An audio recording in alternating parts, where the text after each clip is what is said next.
I'm going to tell you exactly why you aren't motivated to do the hard work and how you can fix it. But to say this, I want to start by explaining a study to you. Imagine you have a mouse, and in front of this mouse you have two levers. One of them is a high probability of reward lever, and another one is a low probability of reward.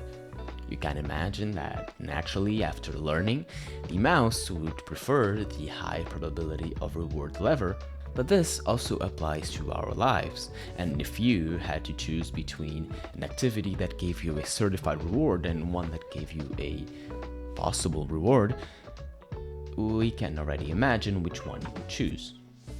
But now, think with me. If you have the option between scrolling, which is an immediate, certified pleasure and reward, and studying, which is, well, delayed, it's hard right now, and the reward is, well, uncertain.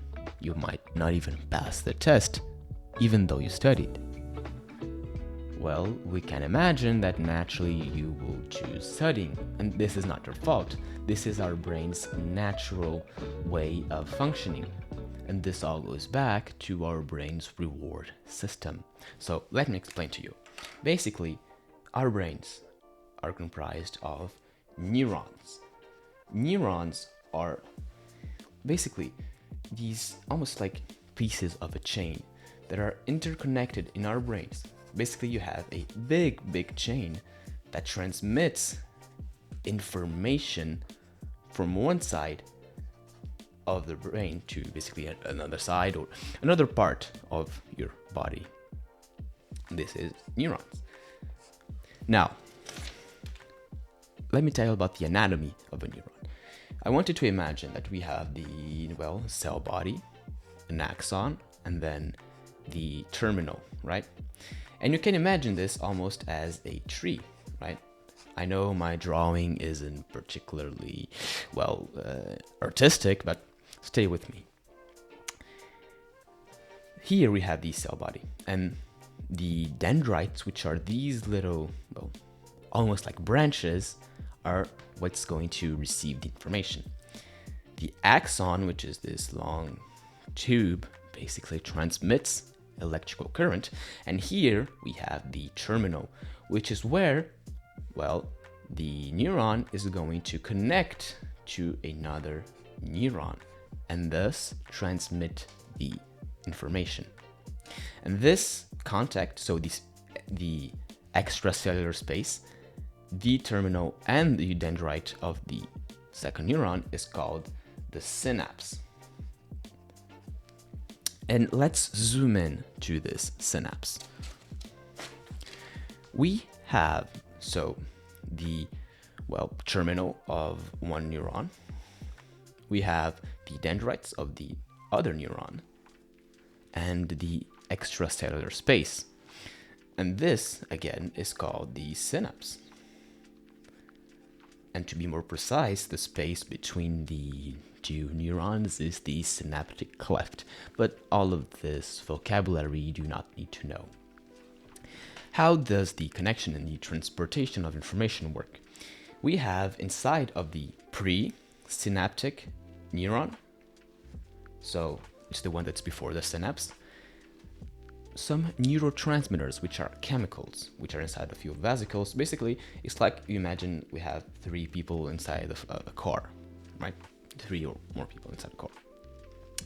And when this presynaptic neuron will get, well, an electrical current saying transmit the information, these neurotransmitters will leave the neuron and they'll be in the synaptic cleft or the, well, extracellular space.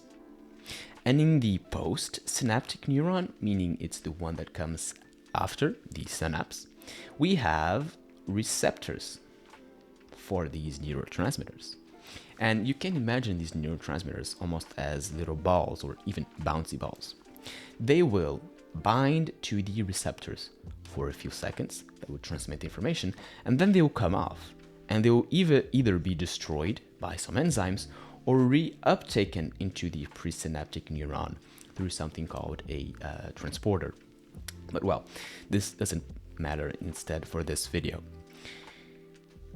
This is the functioning of neurons, and we have one particular neuron that interests us in this video, which is the dopaminergic neurons, in which the neurotransmitters, which are these chemicals, are dopamine. And dopamine is responsible for motivation. Basically, we have three things. So we have a cue, we have an activity, and we have an outcome or a reward for the activity. The cue is something like a trigger, like a time of day, a place, a person, whatever can trigger the thought of the activity, which might be, for example, scrolling, might be reading, might be exercising, might be smoking. And these activities will, well, lead to a reward, to an outcome, either, well, positive or negative, because negative rewards, negative outcomes can happen sometimes. And let's say, for the formation of a new habit, at 7 p.m. when you are alone in your room, you do the activity of scrolling. You form a connection between the cue and the activity. And the activity is intrinsically, well, linked to the reward of, well, scrolling, which is a pleasurable activity. Now, your brain identifies this. And if you keep doing this, what will start to happen is that your brain will release dopamine at the cue. So now, you'll, well, feel good thinking of the activity and the reward, which will make you feel motivated. See, dopamine is responsible for motivation. And if your brain releases a lot of dopamine, you'll feel very motivated to do a specific action. Now, if you'd like more nerdy scientific explanations of how the reward system works, how to use science and philosophy to improve your mental health, you can check out my full mental health course in the description. I'm sure it will help you. Now let's go back to our drawing of the synapse.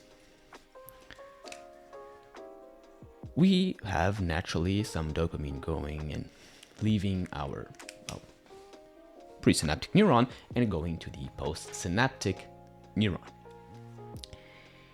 But now, this, although it is a natural thing, sometimes we can have too much dopamine. And, well, how does this happen? When we do activities that hijack this system, such as substances like alcohol and drugs, or behaviors like gambling, or even scrolling video games and watching porn. In this case, we'll have so much dopamine hitting the receptors so much that our brains will be like, oh wow, we have more than enough dopamine and we're getting more than enough motivation. We do not need as many receptors there. So it will, well, eliminate some receptors. And now you only have one left. And what does this mean? This means that now, when you have, well, less dopamine than the abnormal amount you got from that activity, you only have one receptor. And now, during the cue, where you were, well, supposed to feel motivated, you don't. Because now you don't have enough dopamine to even feel this motivation. And I went through this. You know, I was on vacation with my parents at the beach. And do you think I had motivation even to leave the house to go spend time with them? Or, well, more broadly, to exercise or improve my life? No. I just wanted to stay at home scrolling and watching porn because that would give me an abnormal amount of dopamine to make me even feel normal. This process of removing receptors is called neuroplasticity, and this again is a natural thing that our brain does and that is completely healthy. But when we hijack the system with too much dopamine, stuff like this happens. And the reason you might not feel motivated is because you have been spoiling your reward system with too much dopamine. Too much dopamine. So your brain has, well, removed some receptors and now nothing feels motivating. And if I ask you, what should you do? Well, stop spoiling your reward system. Because this neuroplasticity that causes down regulation, meaning you removed some of these receptors, can also do the opposite thing, adding more receptors. Now, this process is quite, well, painful, and it is not a pleasurable thing because you have to spend some time with less dopamine and less receptors on your brain, which sucks. But after some time, the receptor will start coming back and you'll start to feel pleasure doing regular things. Music will sound better. You'll find more pleasure going for a walk or eating more natural, basic foods instead of hyper palatable ones, such as junk food. And I'm not going to cite big names here. Now let's go back to the study in the beginning with the high probability lever and the low probability lever. In your life, if you have the choice between, well, an easier and more rewarding activity and a harder, less rewarding and, well, delayed reward activity, you will end up choosing the easier option naturally. And so you won't be doing the hard things you truly need to do. And how do you fix this? And I know it is the unsexy answer, but it is by removing the easier option. You see, if after you wake up you have your phone next to you and it is easy to go and scroll or even do something, well, more sexual, like masturbating, you will do this instead of doing the hard habits, which might be studying. It might be going for a run, maybe. But now, if you make the more pleasurable habit harder and the harder habit easier, things might change.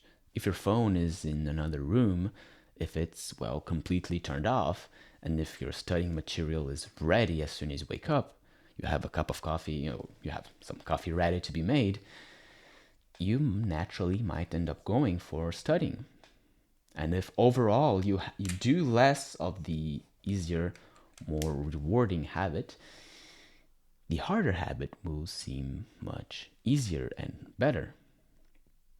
And now I wanted to talk to you about the definition in itself of motivation, right? Because motivation has been really shit on by the self-improvement community in favor of, well, discipline. And in a scientific vocabulary, this doesn't really make sense. Because motivation really is having a reason to act. As simple as that.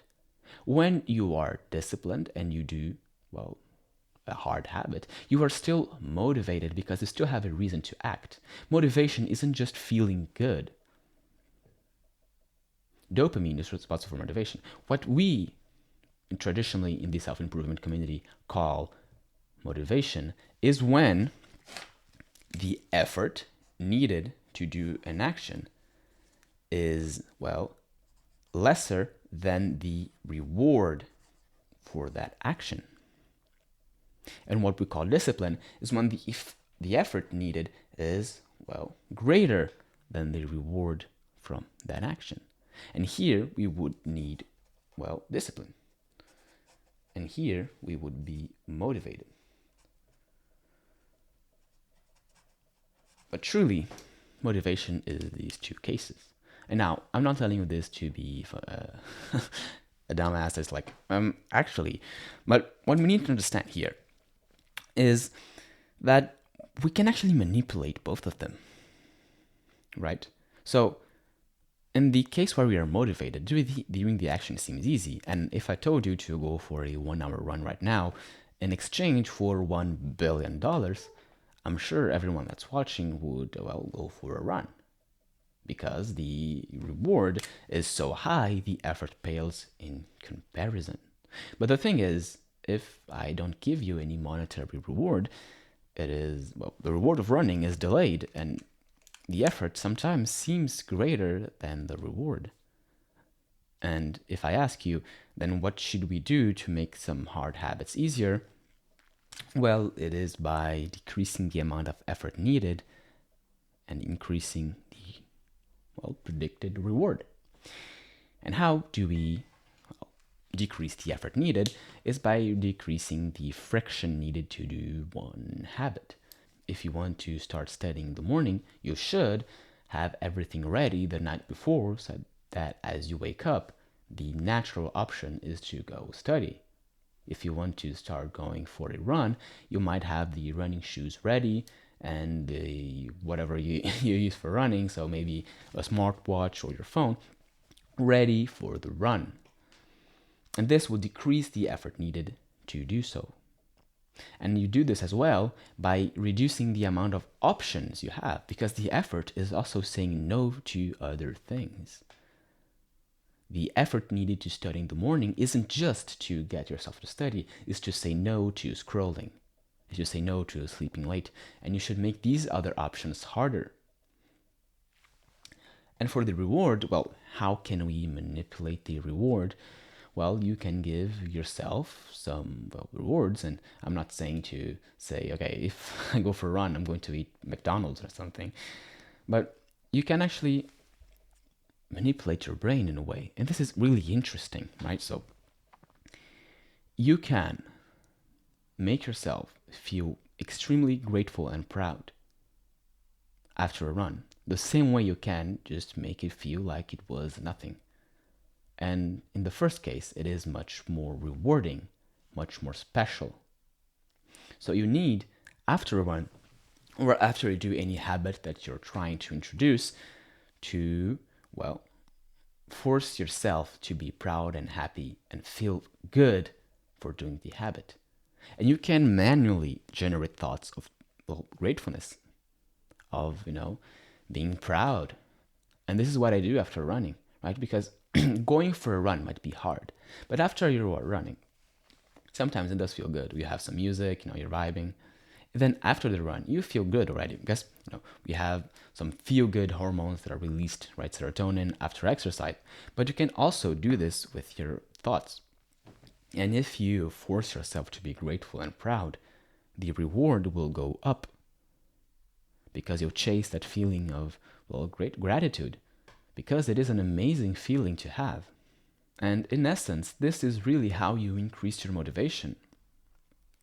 It's by fixing your dopamine system, your reward system, and, decreasing the effort needed to do the hard things and increasing the perceived reward. And you can do this through many ways, such as a dopamine fast or dopamine detox. And I've made several videos about this, but it's basically just decreasing the amount of abnormal dopamine you get and increasing the amount of the good habits that will give you, long-term positive results. And by doing this, you have all the keys to feel more motivated to do the hard habits and do them more to actually improve your mental health. So thank you for watching, and I'll see you in the next video.